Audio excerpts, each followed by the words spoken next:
They phoned the ZBC and the BBC correspondent in Harare saying they sighted an unidentified flying object last night. It's September of 1994 in Rhodesia.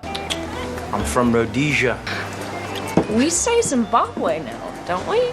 Do we? In an area of the country known as Rua, which is a rural community some 22 odd kilometers outside of Harare, the capital city. The country itself is massive, and so at the time of the incident, Rua wasn't even an official town. It was more of a name for a place where some roads intersected in an agricultural region. As such, it was an area owned largely by farmers, some of whom could trace their land claims back to when it was given to them by the crown. And with the increasingly dangerous climate in the country, had decided to build their own school in the area named Ariel, which educated children ages 6 to 12. These were both white and black African kids who came from the upper crust. They were educated in English, were very articulate, well educated, and were learning from some of the best teachers that the country and really that part of the world had to offer. And the school had really grown from an old barn on someone's property and just a few kids to just 3 years having a highly advanced campus with a computer room, state-of-the-art classrooms, a library, an admin block, a school hall, all the sporting facilities you could desire, even a pool and tennis courts, and up to 90 students at the time of the incident. It's worth going to the extent of describing exactly who was there because we aren't talking about some random backwater place. These are some of the brightest young minds from the wealthiest families that the nation has to offer. And as such, the following account should be taken with the utmost sincerity. It was around 9:50 a.m. on September the 16th of 1994 when the headmaster of the school had called in his teachers for a meeting that they did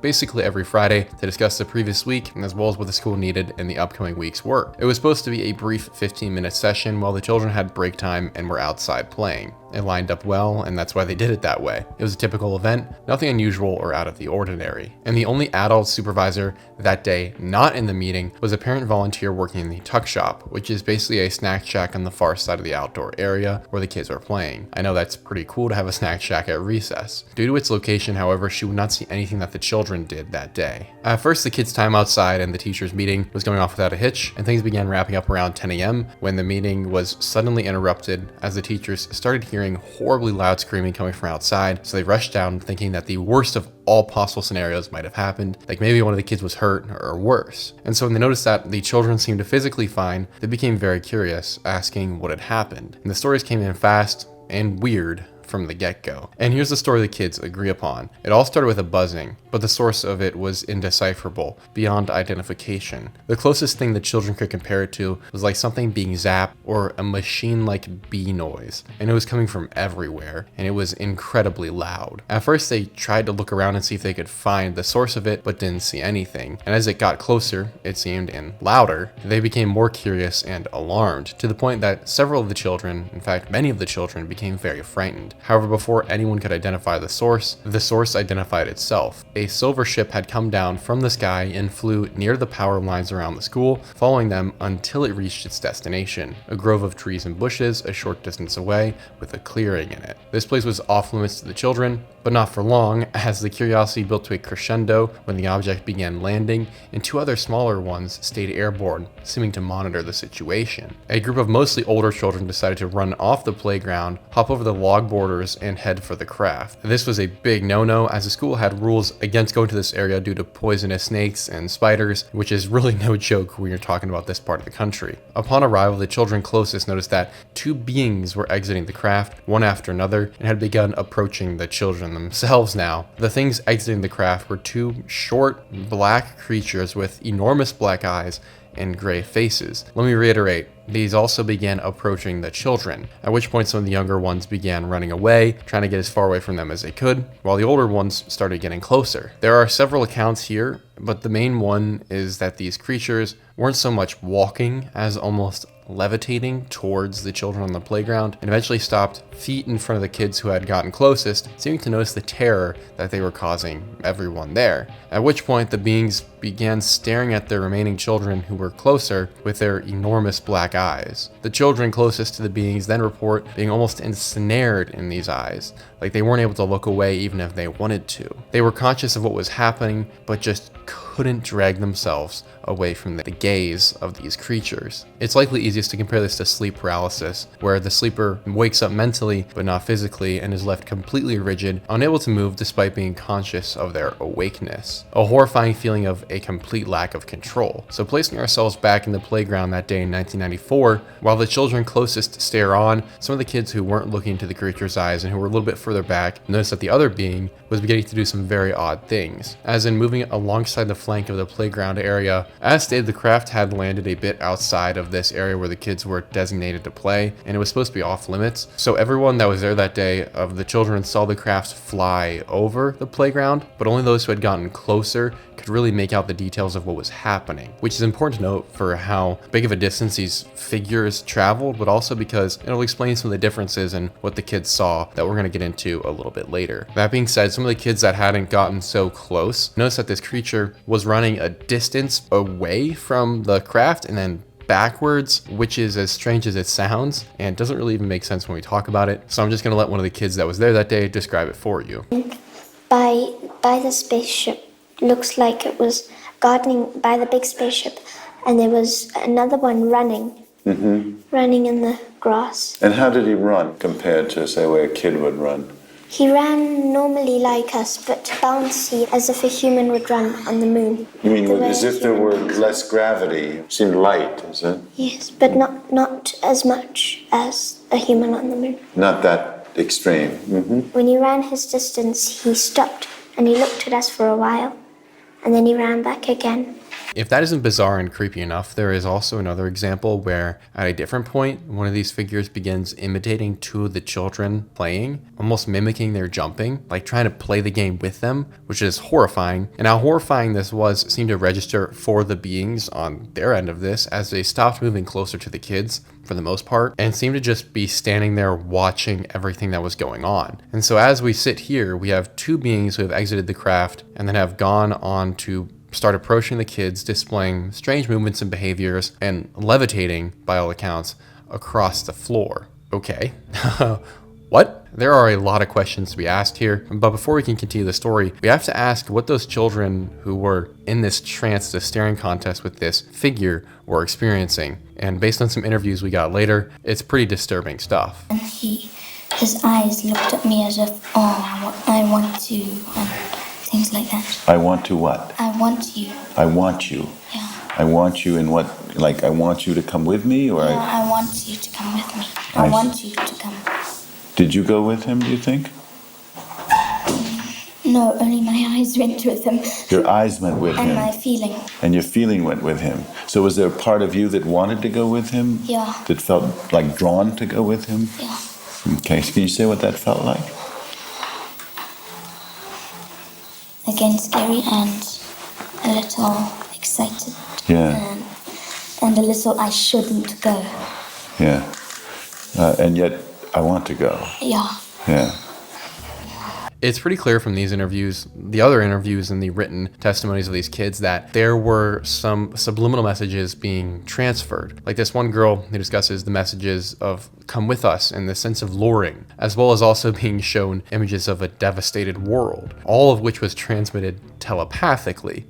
I want to reiterate, not a single time did these creatures actually speak out loud. It was all mental. And I know how crazy that sounds, but just remember, this has been corroborated by 62 people who witnessed these events. Let's continue with the images themselves. Like we said, they are something of a dystopian nightmare. Complete planetary devastation, a world where nothing natural remains. And one girl puts it very succinctly and creepily.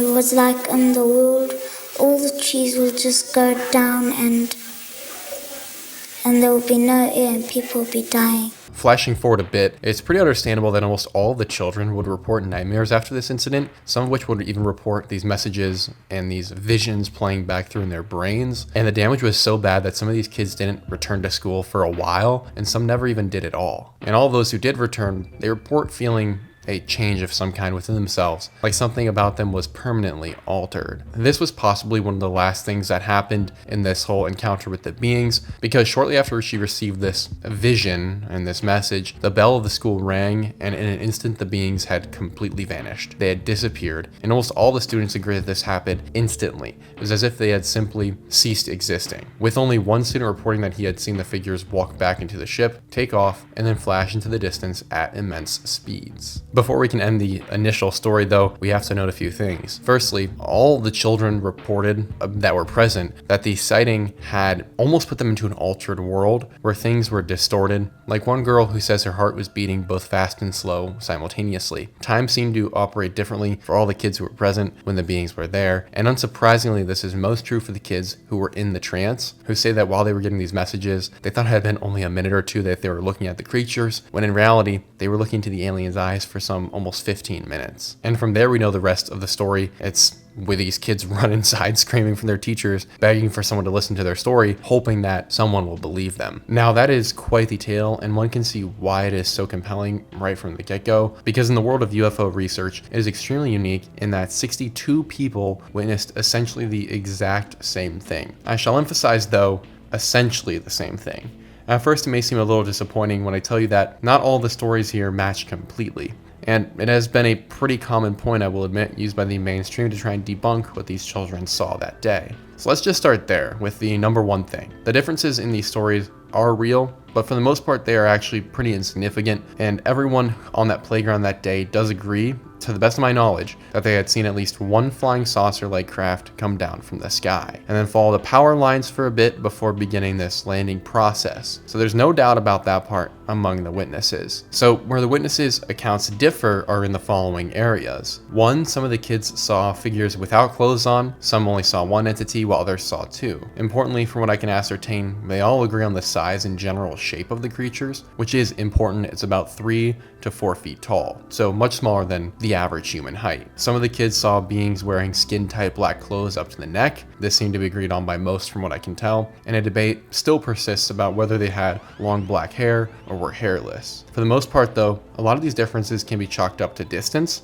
As we discussed, not all the kids were as close as some of the other ones, and you also have the factors of these trances and the weird interactions that were going on. There's a lot of real world factors that, adding in the fear and other obvious external factors, could cause some of these differences and memory lapses. Because after all, in such a heightened state of fear, especially for those untrained in being in terrifying circumstances like children, you would expect there to be memory differences, and if the story was the same, is when things would get really suspicious, right? So as it stands, it's pretty hard to deny, because anyone who has done any work with kids knows that 62 of them aren't going to tell you a story like this and hold on to it for so long. But where that answer begins to seem a bit less likely to cover the whole of the differences is when we look into this a bit further. Although all of the students witnessed this flying craft, like we said with the power lines, some claim there were multiple in the air a distance away, while the main one came down that the figures came out of. Some other major differences are that of the students who ran off into the distance, the ones that stayed back report seeing both only one figure, and some report two. Some say they saw a landed craft, but others say they didn't, which are already a pretty big deal. There is something even bigger. There are some students who say that they saw none of the above at all. They never saw the craft land, and they never saw the creatures on the ground. Now, admittedly, that is a very small portion of the students, and it causes us to have to ask a few questions, because even within those different opinions of what happened, there are groups who saw the same thing. Some saw only one alien, some saw only two, but no ship. Some saw the ship, but no alien. And yet even there are patterns of these people seeing the same thing. It's as if after the initial sighting of these saucers and the craft flying overhead and the seemingly inexplainable noise, that it just disappeared for a group of the kids that were there. Obviously, these two things can't be true at once, that there was a craft on the ground and that there was no craft, at least not to our understanding, right? So how then does one explain this without writing off the whole thing, which is what most people in the mainstream do? And because it does seem like a fatal flaw in this story. I should emphasize, it seems like, because the idea of multiple people witnessing an event like this and having different memories, even omitting major details, is not uncommon. You see this in things as bland as a robbery and as out there as a UFO encounter. And in these books on this matter of UFOs and these anomalous experiences. You have people like John Keel, who in his book Operation Trojan Horse, a guy who's a well-regarded journalist and all that in this field of research, discusses how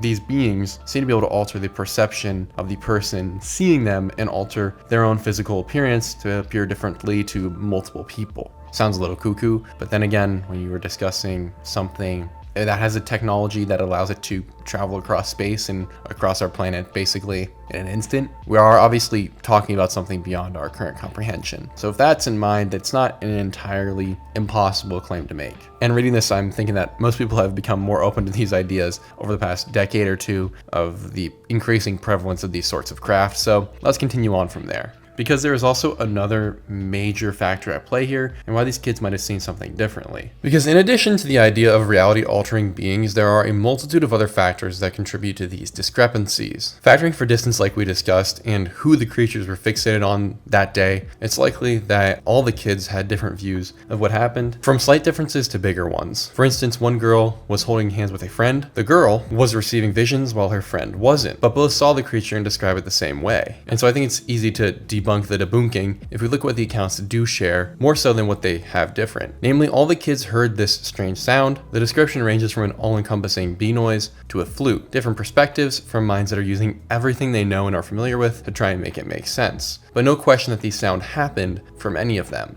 The kids all also saw a strange craft and witnessed it traveling just ahead of them. What exactly it looks like is generally agreed upon, but questions of if it had windows or lights differ, but the craft and its traveling is present in all accounts. So what exactly it looked like is less of a question, or at least it's less important than the fact that it was there. And for all the children who saw the aliens, what clothes they wore or didn't, or hairstyle was immaterial because almost all of them were fixated on the eyes. Eyes described as being deep black in color. Indeed, the children were tasked with drawing the entities right after it happened, and irrespective of one another, drew not only very similar creatures, but the eyes were almost identical to each other. In fact, it's almost eerie when you look at them. These are the sorts of details that matter, what the kids shared in common, not so much what they got wrong. For instance, some of the kids thought they were looking at aliens, and some of the kids thought they were looking at a local demon of folklore. And interestingly, that demon of folklore looks very eerily like an alien. So there's a little bit of an element of the kids might have been filling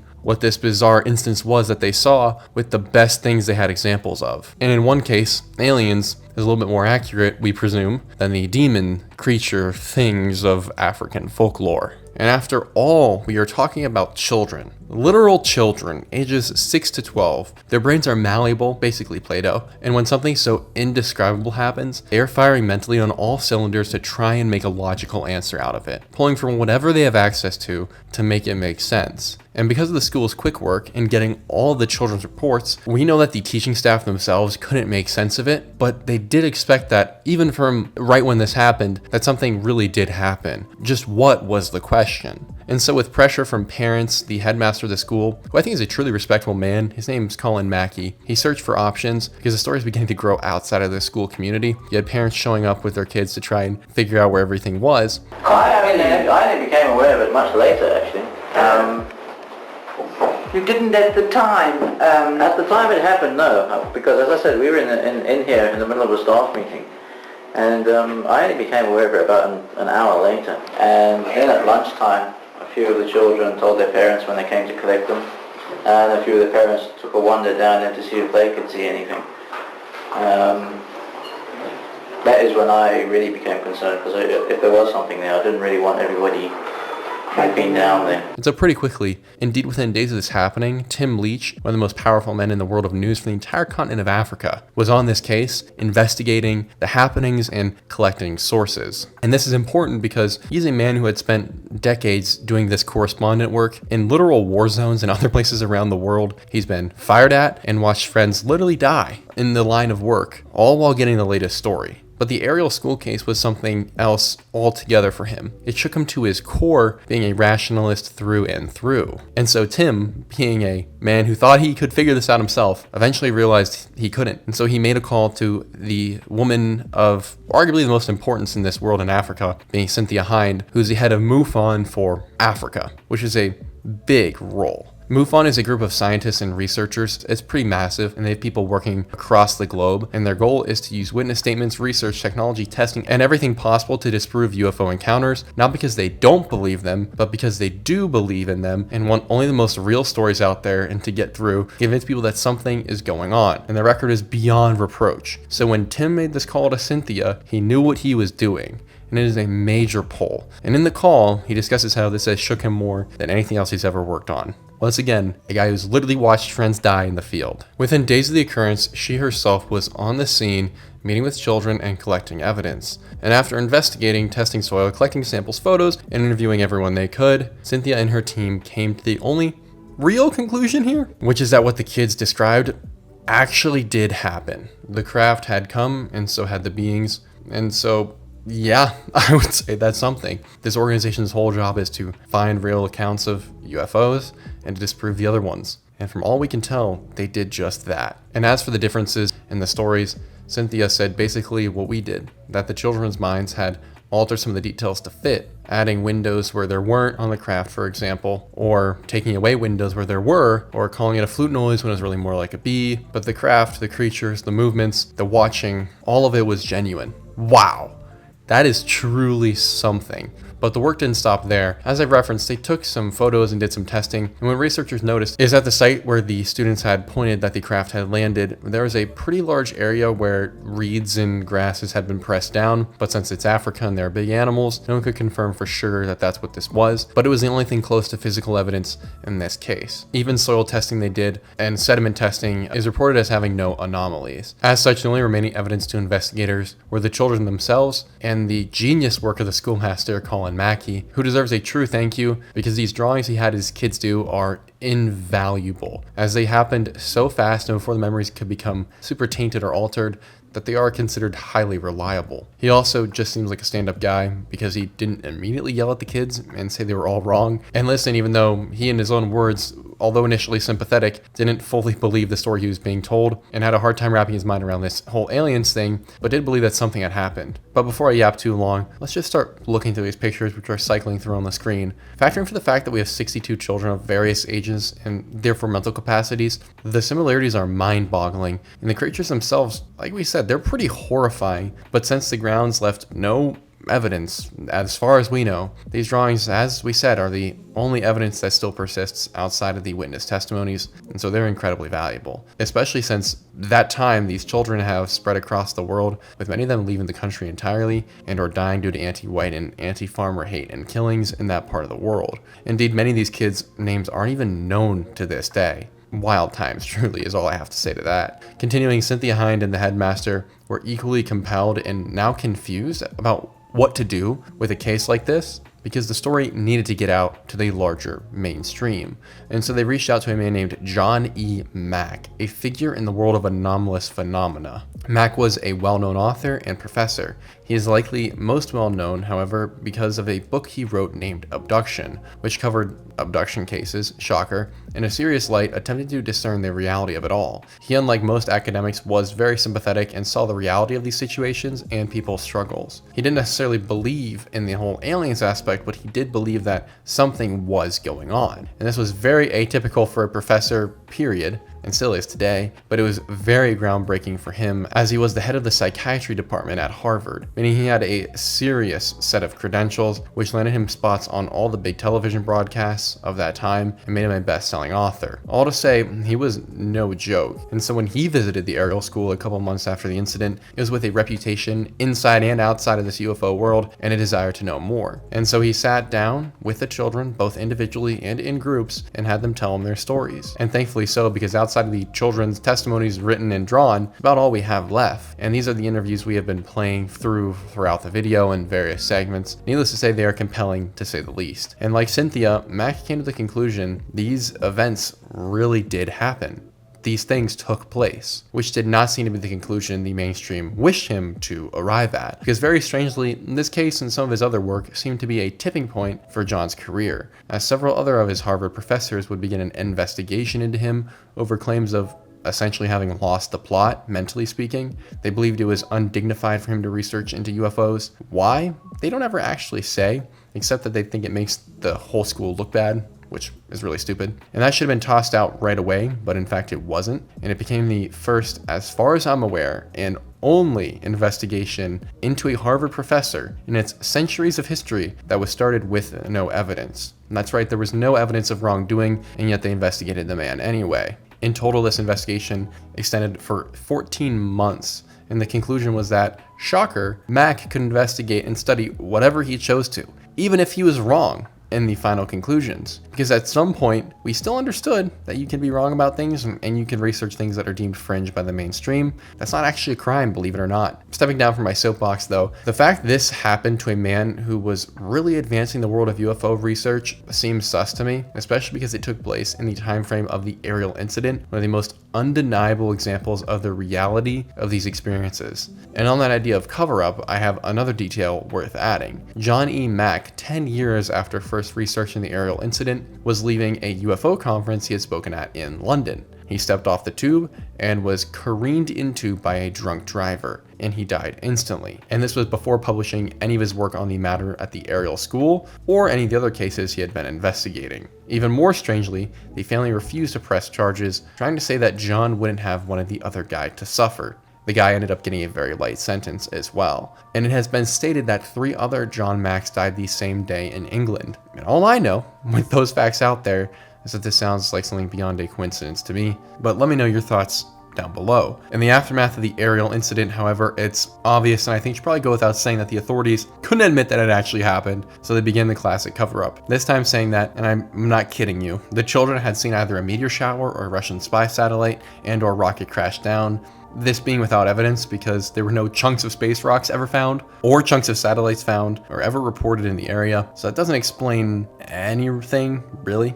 Least of all, the craft, the flying up and down, the other craft in the air hovering, the beings, the visions, and the taking off of the craft. Because last time I checked, things that fall from space don't typically head back up to space. And a fun fact about this case is that in the over 30 years since this event happened, not a single one of the students who we can verify as having been there has recounted their statement. Let that sink in. It's been over 30 years and they still aren't recounting the story that they have told. And some have even gone so far as to, despite the ridicule they first received, give presentations, lectures on their encounters. Quick interruption. Technically, one student has said that it didn't happen, but text for about 30 years he maintained the exact same story, including in previous televised interviews.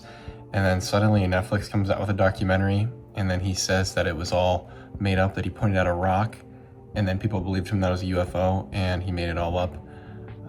Now, obviously, that doesn't really make any sense, but I'll just play the clips for you guys and let you decide what you think happened. My name is Dylan Vico. I was born in Zimbabwe in 1984. I was witness to an event that was, I cannot fully explain. It was at Ariel Primary School in 1994, September. The lights in the sky, they were really, really amazing. The fact that they were moving at very, very high speeds, like so fast that you couldn't see them moving. You know, they say that there's more grains of sand. Sorry, they said that there's more planets and suns in our universe than there are grains of sand on the Earth. So with that theory in context, the probability of extraterrestrial life in our universe is very high. And I believe that there was something there that I can't explain. No, I didn't see UFO.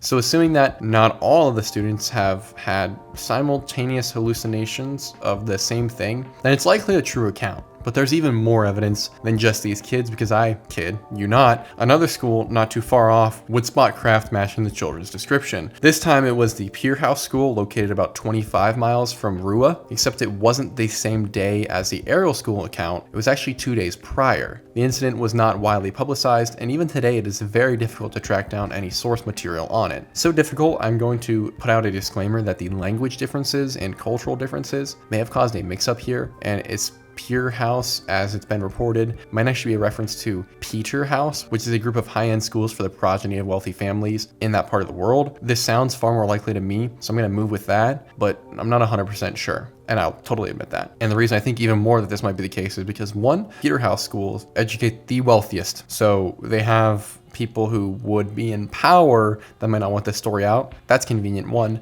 But two, each of these schools has its own estate that it's on with a total of 3,000 acres of land, meaning it too, like the Ariel School encounter, is well outside of the cities and out of the chance of being caught too easily by onlookers, meaning they're isolated in essence. And in this case, it was about 100 students who were on the playground when out of nowhere they spotted a strange craft flying past them. And like the Ariel incident, it moved slowly looking for seemingly a place to land. It had colorful lights and seemed very obviously under control. In this case, however, the pilot found no good landing spot and flew off. This case is unique because not only did more people spot it, the onlookers included children and adults. Unsurprisingly, the case was attributed to a misidentified meteor shower and other bogus like that, and has gone almost entirely unreported and has been forgotten by most. Like I said though, this is where the most powerful send their kids, so maybe there's something to that. Indeed, much of the material of the Ariel School encounter doesn't even bother to mention this because it's become a pretty obscure detail in the story. But it's extremely important because it shows this was not an isolated happening, it was actually part of a pattern, this Ariel School encounter. And I'm serious about a pattern. Indeed, there was a mother and young son driving down the road who spotted a strange craft flying not too far in front of them. You've also got a video that's believed to show this same series of craft flying over Africa in unison. If that's not crazy enough, there's even the bizarre account of a truck driver who, while driving down the street, spotted two bizarre scuffed entities off the side of the road in his lights. And to really slam this thing out of the park, the same day of the 100 students seeing the ship fly by them, it was noted that all of the bus radio equipment and electronics stopped working, as well as the communications equipment at the school building, and across the entire area of Rua in the Peterhouse school, as if something was jamming the signal, making sure communication couldn't occur. Intriguing how these craft appeared to children, and these buses carrying children. The accounts happened when the kids were away from home in large groups, relatively vulnerable, and because of their locations and the locations of the school they attended, they were also in the middle of nowhere. I'm not saying that this is what happened, but boy, this seems like they were heavily targeting children, but for what purposes, I don't really want to imagine. And that idea of them following these children in mind, listen again to this Warner Girls interview of what the experience of being peered at by one of these saucer demons was like. The man, his eyes looked at me as if, oh, I want to, and things like that. I want to what? I want you. I want you. Yeah. I want you in what? Like I want you to come with me, or No, I want you to come with me. I want you to come. Did you go with him, do you think? No, only my eyes went with him. Your eyes went with him. And my feeling. And your feeling went with him. So was there a part of you that wanted to go with him? Yeah. That felt like drawn to go with him? Yeah. Okay, so can you say what that felt like? Again, scary and a little excited. Yeah. And a little I shouldn't go. Yeah. And yet I want to go. Yeah. Yeah. Watching that made me wonder if perhaps the visions of a dying world were to frighten the children into coming with them. But what do I know? That is totally speculation. Getting back to the story, being 30 years separated from the incident, we have all grown up quite a bit and have come to realize, at least most of us, many of us have realized that whether or not these are aliens that are being seen, there's clearly something flying around in craft which defies our current conception of reality. It's just happened too many times at this point to deny it, and the Ariel School incident is a wonderful example of that. And the fact that so many events happened around this in the timeline just before and just after these kids made this sighting makes it appear pretty obvious that something really did go down. But what if I told you the Ariel School encounter is not a single instance of its kind, and that there are actually multiple that share an eerily similar makeup of it, and have since received the same kind of cover-up? We have the 1966 Westall UFO sighting in Australia. I'm going to read from an article on screen now from the Fringe Archives. On April 6 of 1966, one of the most compelling mass UFO sightings in history unfolded at Westall High School in Clayton South, a suburb of Melbourne, Victoria, Australia. Around 11 a.m. during a morning break, over 200 witnesses, mostly students and teachers from Westall High School, School and the nearby Westall State School reported seeing 1 to 3 unidentified objects in the sky. Witnesses described the objects as silver or gray, saucer-shaped with a domed top, roughly the size of 2 or 3 family cars, and exhibiting a slight purple hue in some accounts. The objects were seen hovering over the school grounds, moving with an otherworldly grace, slowly at first and then accelerating rapidly, often outpacing light aircraft in the area. They descended into a nearby open area known as the Grange, a pine ridge patch of bushland south of the school, before lifting off and vanishing. Interestingly, what this article gets onto later and other articles discuss is that there were 5 planes, presumably military, following this aircraft as it traveled around, and every time they caught up to it, the aircraft would burst off into the distance and then slow down, like it was playing a game of cat and mouse. And when this craft disappeared behind the school, the aircraft began following it. And as such, we should probably not be surprised that shortly thereafter, a host of military officials showed up and began taking evidence and telling everyone that it didn't happen. And here are some reports that I want to get into. These are not my interviews, they're from this great channel on screen now. I recommend checking out their full video on the topic, but they say it better than I can, so I wanted to let these people who actually experience this speak for themselves because it's actually pretty mind-blowing. At 10:15 in the morning, Wednesday the 6th of April, the second last day of school term at that point in Victoria, and a couple of classes were out on the sports ground doing PE, and the shout went up that there was something in the sky. And one of the kids raced into one of the classrooms, a classroom that was being taught in by one of the science teachers at the school, a man called Andrew Greenwood. And she interrupted his class, which was very unusual for someone, a kid, to do in those days to a teacher, and screamed out, Mr. Greenwood, there's a flying saucer outside. And that then eventually led for that class to then go out within a few minutes. It was only 5 minutes before the recess bell anyway. And the kids all went out and they saw what everybody else on the sports ground was already looking at.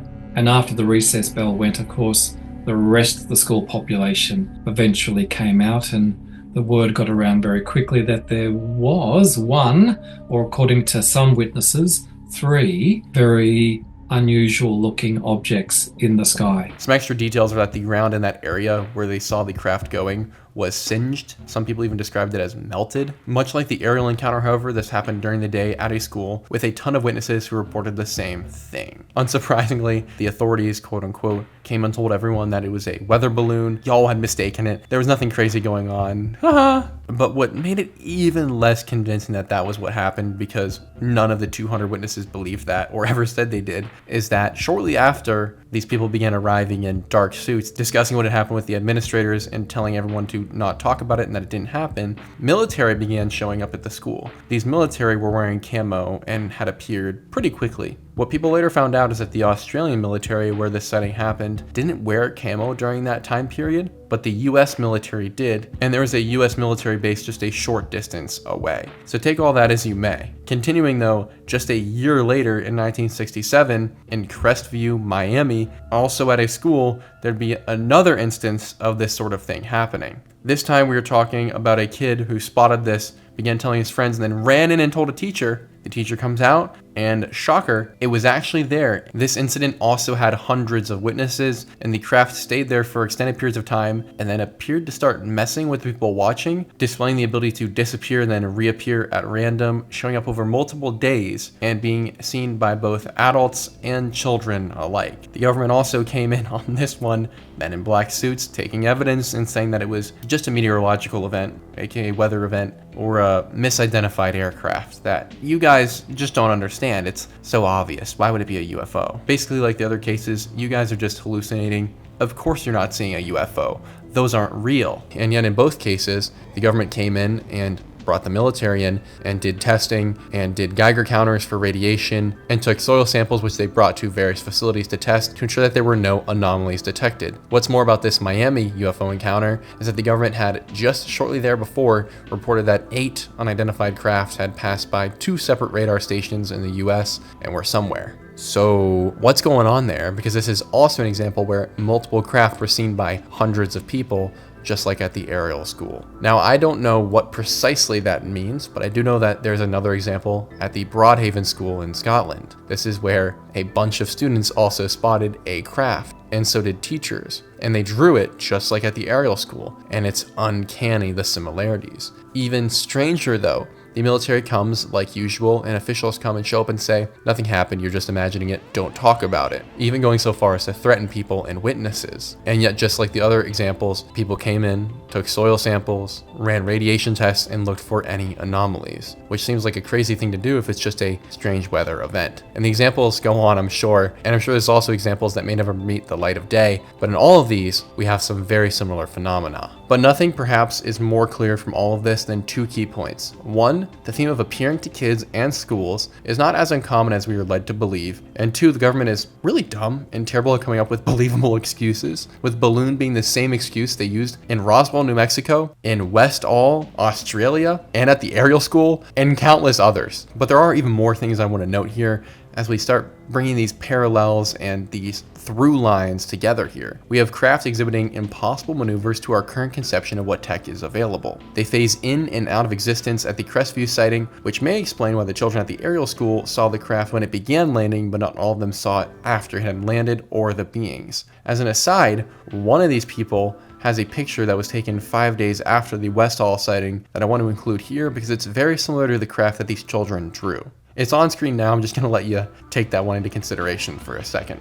There's also a theme of that these craft and these beings are almost toying with the people who are witnessing this. They seem to have a fixation on children, as we know. But what's more, each of these encounters happening in broad daylight suggests that, man, these guys don't seem to really care if a bunch of people see what they're doing. And to that point, in all these encounters, except for the Ariel School encounter, they were also adults who saw the same thing, not just kids. Further, the creatures, where applicable, have similar descriptions and present a humanoid-esque stature. Furthermore, none of these cases have an abduction, and each of the cases involves a larger story. In Miami, there were 2 radio stations on which the military picked up 8 unidentified aircraft. There was also a plethora of experiences before and after with the aerial encounter, and also with Westall. There were people whose houses were showed up to days after just because they were near the school sighting. Also, strangely, across these sightings, you have multiple aircraft spotted with the main one, which seem to be observers or guards.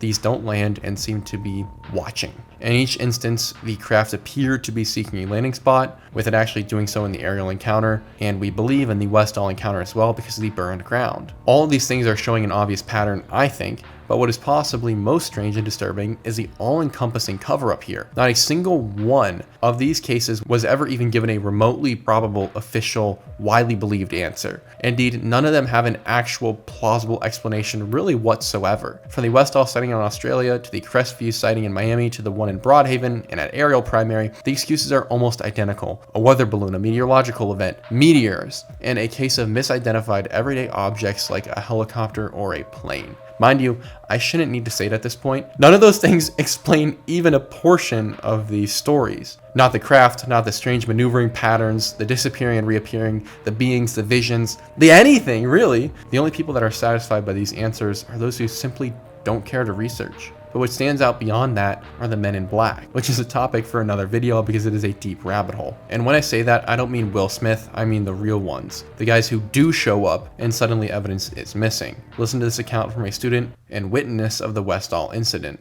Went so far as to document it. Barbara Robbins was the chemistry teacher at Westall High in 1966. When the recess bell rang and hundreds of kids poured outside to watch the flying saucer in the sky, she didn't hesitate. She grabbed her camera and started snapping photos. According to the school captain at the time, Graham Simons, she captured several clear photos of the UFO as it hovered in the air. When the students were herded back into their classrooms after the craft subsequently took off from the Grange, Graham's job as school captain was to ensure everyone stayed within the classrooms. No students, no teachers were allowed out. But as he made his rounds in the corridor, he saw something strange. A confrontation of sorts. Down the corridor, Graham saw Headmaster Sambleby, Miss Robbins, and a man he'd never seen before. The man, he said, wore a dark blue uniform, not quite police, not quite military. What happened next shocked him. The men both demanded that Miss Robbins hand over the film, and not just the film, but the entire camera, with which she shot clear photos of the craft. She tried to resist, but eventually the men took it and left. Those photos were the only known images to be taken of the Westall UFO, and were never seen again. I was walking back from the West End There was confrontation between Mr. Sambleby, Barbara Robbins, and a man I'd never seen before. I thought it was a police uniform, but it was just dark blue. It was demanded that she hand over not the film, but the entire camera. Before anyone else had shown up, a dark-suited man was taking away the only undeniable evidence there was. Literal pictures of the thing. Pictures that have never, ever seen the light of day. And by the time that dude was out of there, there were a bunch of armed, nameless officials forcing the principal to give a speech touting the mainstream line. You also have to remember the 5 planes which were chasing the object as it played cat and mouse with them, or the military that showed up on the scene wearing camo, which means it was American soldiers in Australia. You see what's going on here? And in all these cases, we have too many people who saw something and who know what they saw and gave us evidence of it. And in all these cases, we have the official response. 1, nothing happened, or it was just a misunderstanding or a hallucination, and it was just a weather balloon. And then the official response is actually to the people to threaten them, coerce, force, and give authority figures false evidence or force them into telling fake stories. While on the other side, they're actually doing things like ground testing and radiation scans and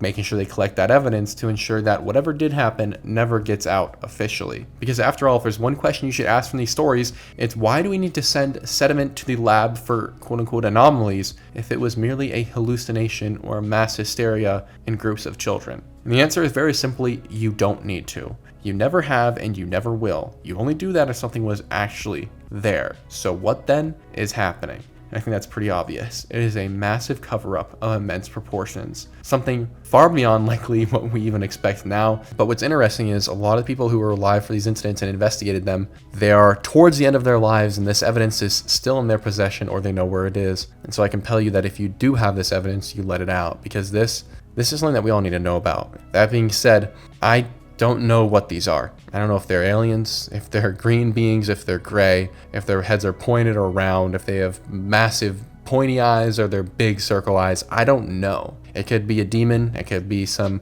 advanced government technology hidden in a lab, or it could be a combination of all the above. But I am certain of one thing, that I am so grateful for you guys watching. Thank you so much. This has been a blast, and I can't wait to see each and every one of you in the next one.